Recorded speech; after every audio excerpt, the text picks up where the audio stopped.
titration like this. And each of you get to do your own because this is such a small class, which is cool because otherwise you'd have to take turns. So, and this is nice. It's a small class and you get to do that. So we're going to do just a little bit of lecture on titration, sort of explain it in here, and then I'm going to explain it and go through the first one with you back there while you're doing it too. And then you'll get to do 3 on your own. Okay? So pH Home Lab should be coming in. If not, it won't get corrected and on your grade because this is my last day that I'll be with you guys until the 17th of April. Okay? So, well, it's during spring break, so it's actually 5 A-days. So I'll be back the 17th of April, but you guys need to keep doing your stuff. Make sure you're doing what you need to do. The sublet does know chemistry, so you can ask them questions. But if they don't know it, Mrs. Roberts down by the men's bathroom on the same hall, just go down and ask her, and she'll be able to help you, okay? Stuff's coming up really easy next unit, and you'll have the test for this unit before I come back. But I've covered a lot of this stuff. I have recorded my videos. They're up on Canvas for you, so you can go back and look at them at any time. Make sure you're keeping up on your quizzes. Remember, you can retake your quizzes anytime up until the day of the test. The day of the test, they're gone. So I'm going to be able to see your quizzes and your tests from home, so I'll be putting those up onto Encore, but I won't be able to put anything else like your assignments and stuff like that up onto Encore until I get back, okay? If they happen to get back in your basket and they haven't got a stamp on them, just keep putting them in there standing up. And I'm trying to train one of Mrs. Bagley's aides to put it into my roll book, so when I get back I can do that. But you know how that goes. Sometimes it works, sometimes it doesn't. So make sure you keep track of your stuff so that if I come back and it's not recorded, you have it. Okay? All right. Let's go here then forward. So titrations. You're going to have a burette right here, and a burette is read down. Okay, so you're reading down to the bottom of the meniscus. You'll want to start with it being at a 0.0, so we'll practice that at the back, and then you just keep adding into the flask. You're going to have to twirl the flask with your one hand as you add with the other. It's a little bit tricky. It's a technique that you have to learn, but it's not too bad. So we're going to get this going, and we'll have an indicator. It's phenolphthalein. It will turn pink when you're done, and it'll stay pink for about 30 seconds. If it stays pink longer, you went a little past the thing, but that's okay, as long as it doesn't go really, really dark. This is what a titration curve looks like if we had hooked up a pH meter to it. If you were in CE, we actually do use pH meters, and we actually get the graphs of how strong acid, strong base, weak acid, strong base, all the different graphs that happen with pH. But basically, we're looking for an equivalence point, which is a point where we have the equal number of acid with the equal number of base. Okay? So, titration, we're going to be doing a strong one. Strong acid, strong base gives me salt and water. We're going to be using hydrochloric acid and NaOH. So what's my salt? Nope, we're not using that one. We're using hydrochloric acid and NaOH. What's my salt? NaCl. NaCl. NaCl is my salt. And then I'd have water. Okay? So, let's go back here for a second. We're going to do what's called priming the burette, and what we do with that is we put a little bit of, we're going to put base in the burette, base burette. Okay, so we're going to put the base in here, but we just put a little bit to run through to make sure the stopcock isn't clogged and make sure it runs through, and also to make sure that what we want to have in the burette is what's actually in there, that we don't have any contaminants. It sort of rinses it through. And then we refill it. So that's called priming. Go forward here. So here's your titration. I don't have any funnels out because I've got little teeny beakers, and they actually work really well to get stuff in the burette. And we'll go through each step. So you're going to put what you know the concentration of in your burette, always. So if it's an acid or base, it goes in the burette if I know the concentration. If I don't know it, it goes in the flask. We're going to assume we don't know our acid. Back there, you'll actually be able to see the concentration on the acid containers, but we're going to pretend we don't know that, okay? We're going to add an exact amount of unknown to the Erlenmeyer flask. We're going to use a pipette and a pipette pump to do that. And those pipettes and the burettes are accurate to 2 after the decimal, so we can be really accurate. You're going to put an indicator in the flask. That's what's going to change color, okay? And depending on what kind of titration you're doing, you have to change the indicator because the indicator changes at a specific pH. Then we're going to add drop by drop into the solution until we get a color change, and we're going to stop. That's called neutralization or a titration. We're doing a titration, which is a neutralization. So this is sort of what it looks like up a little bit closer. So you start with a clear solution, and as you drop, you're going to get a little pink color going on. And then when it stays pink, that's when you're going to stop. Now you'll notice this is a stopcock. When it's horizontal to the ground, it's closed. When it's vertical, it's open. Okay, and we're going to go in between that. This is a burette clamp, and some of them you're going to push down. This one you push down to release. There's some that you push right here and it releases back in the back. So we've got both kinds. We're going to use this equation. Okay, these numbers of hydrogens and number of hydroxides, that is in the balanced equation. What's that number in front? Okay, so we're going to be using that number in front times that. And ours for the reaction we're using is just 1. So we'll end up using MAVA equals MBVB. So let's do a calculation here. So grab a piece of paper if you don't have your notes, or if there's not room on your notes to put this example on, grab a piece of paper out. So first thing we do is we write a balanced equation.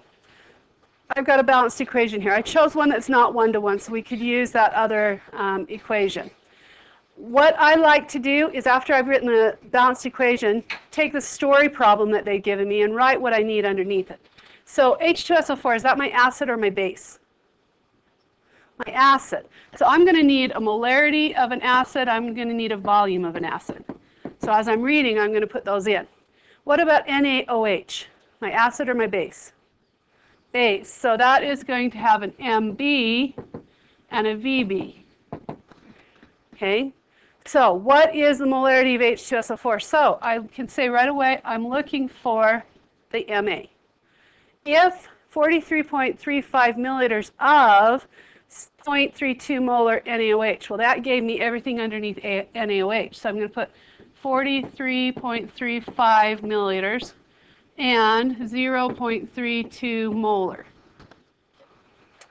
Were needed to neutralize 25.9 milliliters of the acid. So here's my 25.9 milliliters of the acid.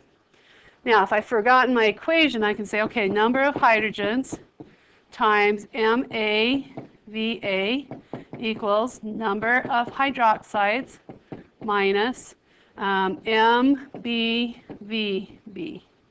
So now I'm just going to plug it into that equation. I'm going to use the colors to help me. I'm going to do my acid in red.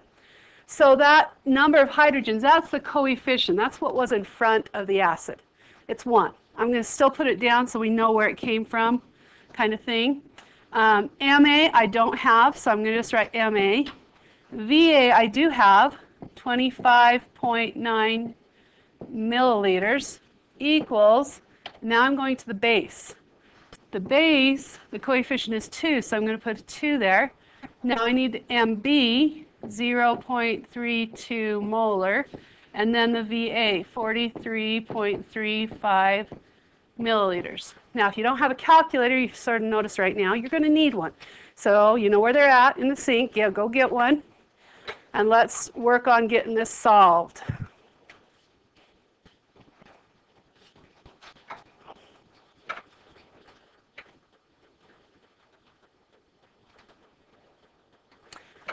To get this solved, I can sort of ignore this 1, right? Because 1 times anything is 1.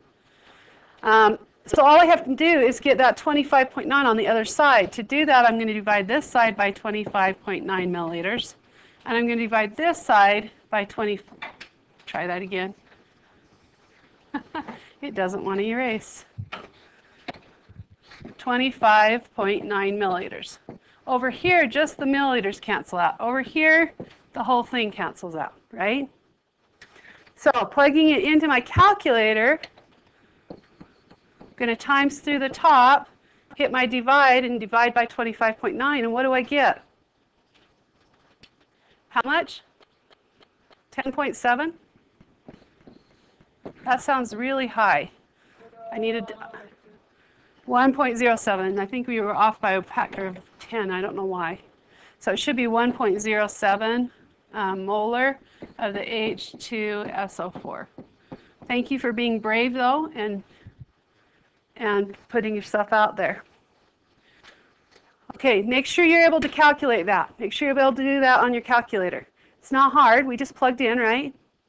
But we got to remember that equation. MAVA equals MBVB. And remember that number of the coefficient goes in front of the acid. The coefficient goes in front of the base. Okay? All right, going forward. Oh, I forgot to put that up there. Okay, so what is up here is known as the titrant. So our base is going to be known as our titrant. And we're going to have our acid in the bottom. Like I said, this is called a stopcock. So this is what we're going to turn to add drops of base into our acid. This long skinny one is a burette. We'll also be using, it sort of looks like this. Has a little wheel here and has a little thing that goes like this. And this is a pipette pump up here, and this is a pipette. And a pipette reads from the, so that it reads like this: 4, 3, 2, 1, 0. We're going to use 5 milliliters. So when you suck it up, you're going to suck this up in here till the 0. Okay? Now to release it, there's a little thing on the side here that you can push and it will just release it into your thing, or you can just push the pump thing down on the bottom, on the top. Okay? Either one will release it. All right? We're going to be using both of those. So I think your lab says 10 milliliters, but we are going to use 5 milliliters instead. Okay? Just so that we have a lot more solution going forward. Okay, so we're going to do another one really quickly. This is a 1-to-1. This is more like what we're going to be doing today. Instead of nitric acid, we're going to be using hydrochloric acid. So if we were doing the same thing again, this is my acid, right? This is my base. We're plugging in again.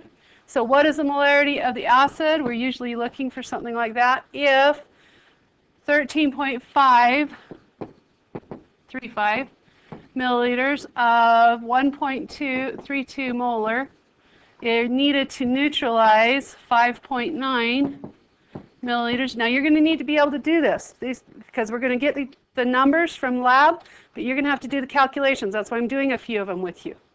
Okay, so again, we've got MAVA equals MBVB. And since these are ones, I didn't put the number of hydroxides and number of hydrogens in front of them because they're already ones. So I can just plug in. So MA, I don't know. VA, 5.9 milliliters equals MB, 1.32 molar times 13.35 milliliters. Both sides are going to divide by 5.9 milliliters.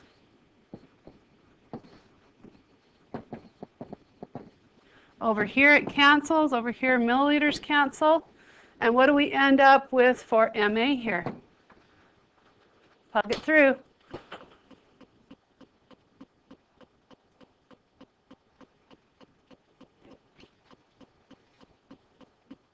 .32 times 13.35 divide by 5.9. What do we get? So 99 molar HNO3. So that would be my answer. So that's what you're going to be doing a lot of. Okay? You're going to be doing ones like this back there. Does that make sense? You're going to get your data, you're going to clean up, you're going to come back in here and do the calculations. But that's what you're doing. Okay? So you have done 10.3. The next assignment is not due next time. Okay? It's just doing this lab and getting it turned in, finishing up. Okay? All right? All right, any questions with that? All right, we're going to head to the back. So you'll need to take your titration lab with you. If you didn't get it cleared, you need to come get it cleared with me with a stamp. And then I want you to get around the main section if you can in the very, very back lab. Find a titration setup that you can do there.